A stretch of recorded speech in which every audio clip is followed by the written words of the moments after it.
Parte 1. Caída en silencio. ¡Cuidado, Carla!, gritó alguien, pero ya era tarde. El tacón se resbaló en la piedra húmeda del borde, y en un segundo, Carla cayó de espaldas al agua helada de la piscina.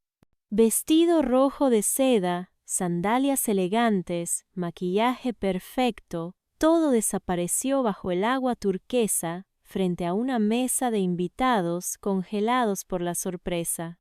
Unos segundos de silencio total, luego voces, risas nerviosas, sillas raspando el suelo, pasos corriendo.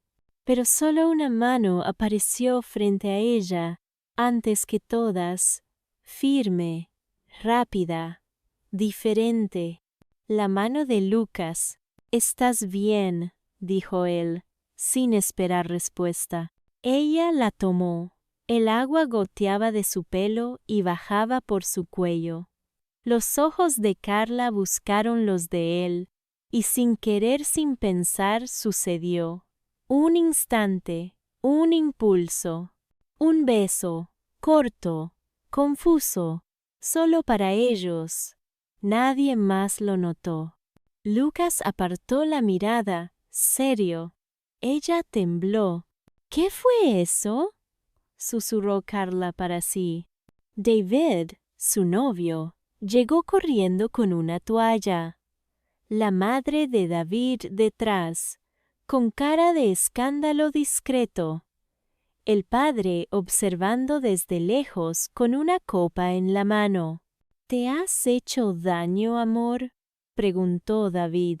Carla asintió sin hablar, pero su mirada seguía buscando a Lucas. Ya no estaba. Esa noche, encerrada en la habitación de invitados, recibió un mensaje de un número sin nombre. «No te caíste, Carla, te despertaste». Y por primera vez en mucho tiempo, no supo si quería dormirse de nuevo. Parte 2. Bajo la superficie. Carla no respondió al mensaje. Lo leyó, lo cerró y lo volvió a abrir.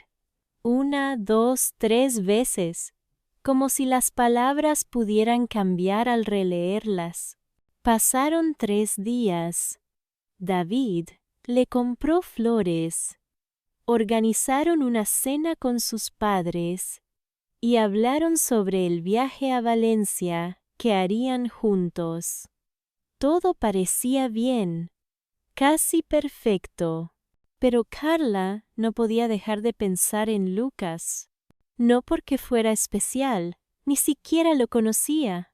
Solo recordaba sus ojos, su forma de mirar, como si viera algo que los demás ignoraban. Una tarde, Carla decidió caminar sola por el puerto. El viento del Mediterráneo le despeinaba el cabello mientras escuchaba su propio silencio.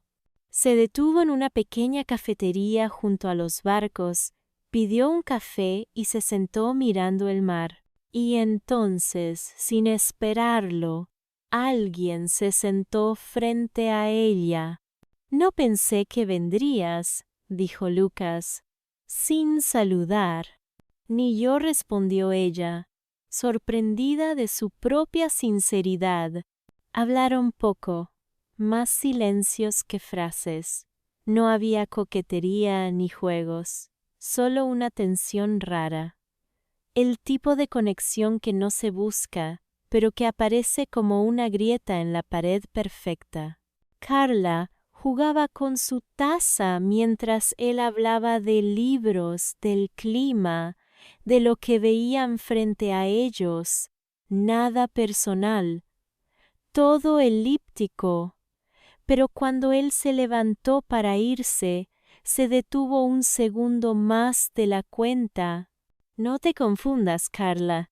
Lo que pasó en la piscina no fue un error, pero tampoco fue un comienzo». Y se fue, dejando tras de sí una pregunta sin forma. Esa noche, Carla volvió a casa, entró al baño, se miró al espejo y por primera vez no reconoció a la mujer que la observaba. Parte 3. Ruido bajo la piel. Esa mañana, Carla se despertó antes que David.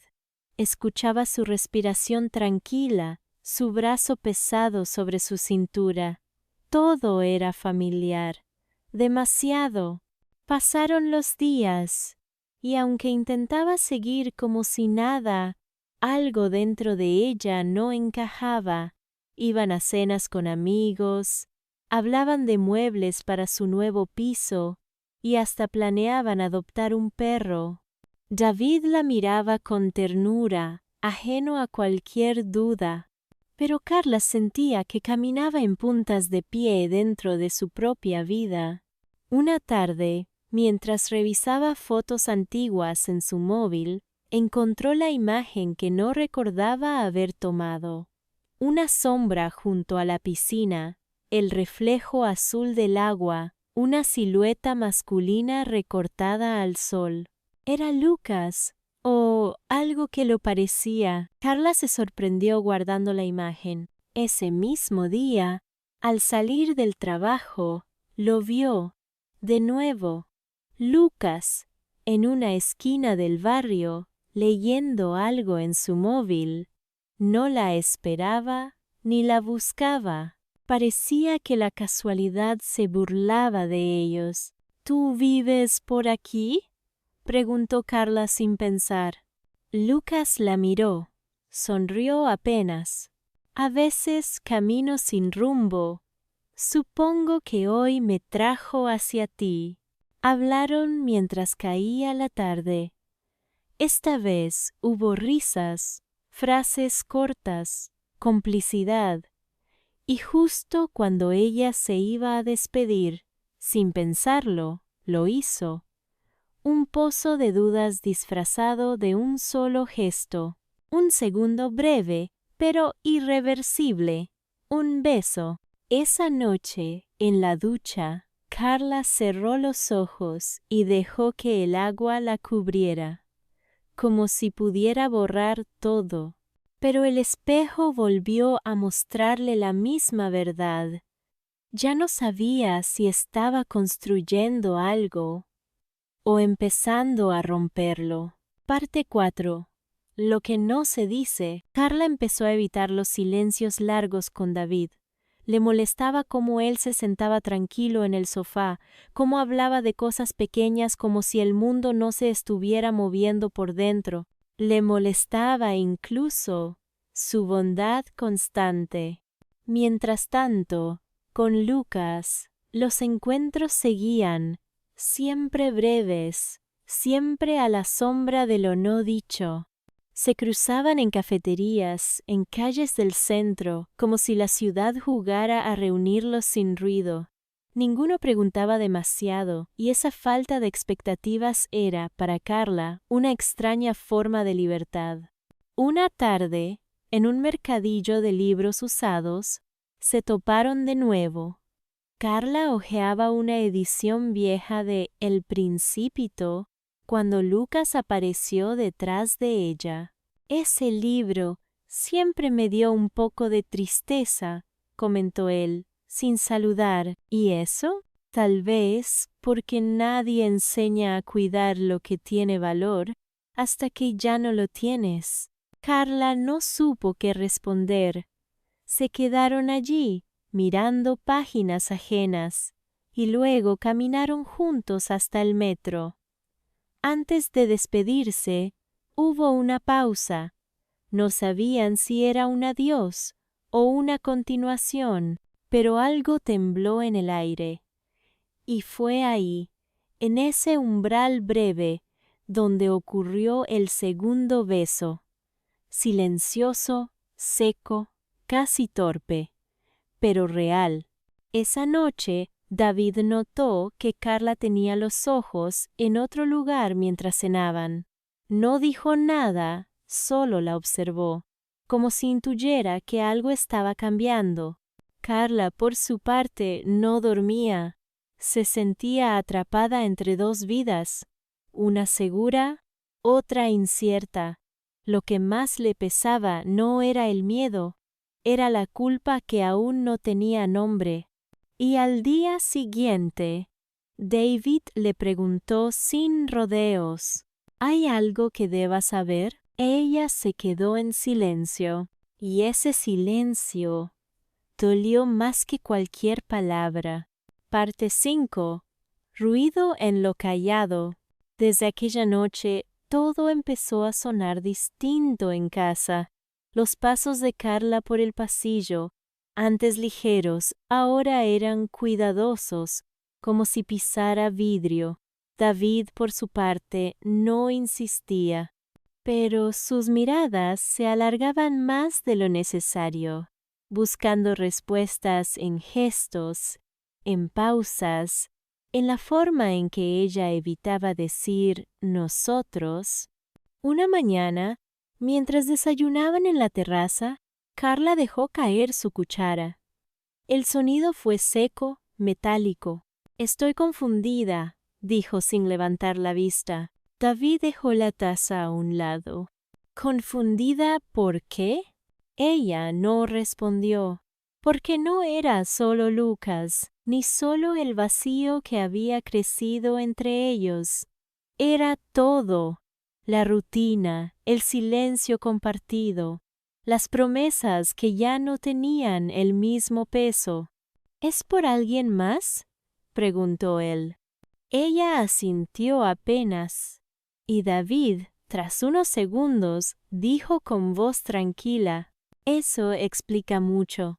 Esa tarde, Carla salió sola. No sabía si quería aclarar o escapar, pero sus pasos la llevaron sin pensarlo al pequeño parque donde solía leer con Lucas. Se sentó en el mismo banco de siempre, esperó, no llamó, y, como si el universo estuviera atento, Lucas apareció. «¿Sabes que este lugar huele a decisiones mal tomadas?», bromeó él, pero su sonrisa tenía un borde triste. Carla lo miró. Por un momento pareció que iba a decir algo importante, pero solo dijo: «No sé qué quiero». Lucas no insistió. «Yo tampoco, pero al menos aquí, contigo, no siento que miento». El sol se estaba poniendo, y aunque no lo sabían, algo también estaba cayendo. La calma antes del golpe final. Y cuando Carla volvió a casa, la maleta de David ya no estaba junto a la puerta. Parte 6. Ecos de lo que fue. La casa estaba en silencio, pero no aquel silencio cómodo de antes, sino un silencio pesado, como una nube oscura que no se quiere ir. Carla miraba la ventana. La ciudad brillaba a lo lejos, pero su mundo se sentía detenido.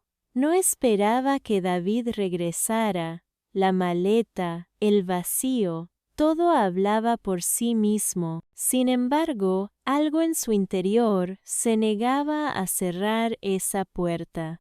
De repente, el sonido de la llave en la cerradura rompió el aire. David entró sin avisar, cansado, con la sombra de una decisión grave en la mirada. Se sentó sin decir nada, y ella lo siguió con la mirada, intentando entender el hombre frente a ella. «¿Por qué?», preguntó con voz temblorosa. «Porque, a pesar de todo, siempre quise que fueras feliz», respondió él con sinceridad. Ella sintió que su pecho se apretaba, como si una ola de nostalgia y arrepentimiento la arrastrara al mismo tiempo. No había promesas ni explicaciones largas, solo dos personas que alguna vez se amaron, ahora enfrentando el final con una extraña ternura. David se levantó, acercándose lentamente para dejar sobre la mesa un sobre con fotos de ellos juntos, sonriendo, felices. Quiero que recuerdes lo bueno, dijo, mientras se iba, dejando una puerta entreabierta. Carla cerró los ojos, y por primera vez en mucho tiempo, sonrió entre lágrimas. El amor, con todo su dolor y belleza, no desaparece, solo se transforma en recuerdo. Y en esa paradoja, ella encontró paz. La historia no terminó con un golpe ni un grito, sino con un susurro de esperanza, tan inesperado como real.